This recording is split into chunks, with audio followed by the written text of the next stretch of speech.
ജാഫറിന്റെ അയലത്തുകാരി കിട്ടിയിട്ടുണ്ട്. പറയും എങ്ങനെയുണ്ട് ഗെയിമൊക്കെ? ആ ഗെയിം ഒന്നും കുഴപ്പമില്ല. ആരാധകരെ കണ്ട ഒന്നും കുഴപ്പമില്ല. കപ്പ് കിട്ടണോ? വേണ്ട, കപ്പ് കിട്ടരുതോ? കപ്പ് കിട്ടരുത്. അതെന്ത് വേണ്ടാന്ന് വേണ്ടാന്ന് തോന്നി അത്ര തന്നെ. കപ്പ് കിട്ടരുത്. അതെന്താ? അത് വേണ്ട. അതെന്താ കാര്യം? വേണ്ട. കാര്യം പറ. എടോ തന്നോടല്ലേ പറഞ്ഞു വേണ്ടെന്ന്. നിങ്ങൾ ഇവരൊക്കെ അയലത്തുള്ള ആളാണ്. എങ്ങനെയുണ്ട് ജാസ്മിൻ ജാഫറിന്റെ ഗെയിം ഇഷ്ടമാണോ? ജാഫി ജാഫറിന്റെ ഗെയിം ഇഷ്ടമെന്ന് വെച്ചാൽ ഇഷ്ടമല്ല. ഇഷ്ടമല്ല. നിനക്കോ?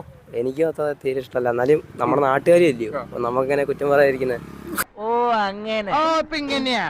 നാട്ടിൽ നിന്ന് ഒരാൾ TV ഷോയ്ക്കകത്ത് പോയിട്ടുണ്ട്. ഇഷ്ടമാണോ? ഇഷ്ടമല്ല, അത് ഭയങ്കര കൊഴുപ്പാ.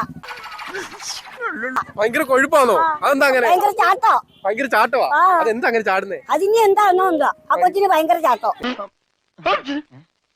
എന്നെ വിളിച്ചാ പോവാ പ്രോഗ്രാമിന്? ഇല്ല, ഞാൻ പറഞ്ഞില്ല. അയ്യോ ഇതങ്ങനെ ആര്? ഞാനാ? എന്റെ പട്ടിയൂ. അമ്മച്ചി കക്കൂസി പോകുമ്പോ ചെരുപ്പിട്ടുണ്ടാ പോന്നെ? ആണ്. ആന്നില്ലയോ?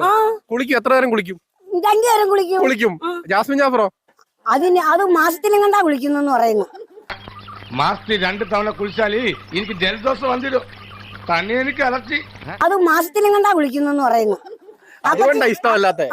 ഇതാ ദ്രോഹി മനഃപൂർവ്വം ചെയ്യുന്നതാണ്. ആണെങ്കിൽ കണക്കായി പോയി. അല്ല, പ്രഭാകരേട്ടന് വീട്ടില് വിലയില്ലെങ്കിലും നാട്ടില് പുല്ല് വിലയാ.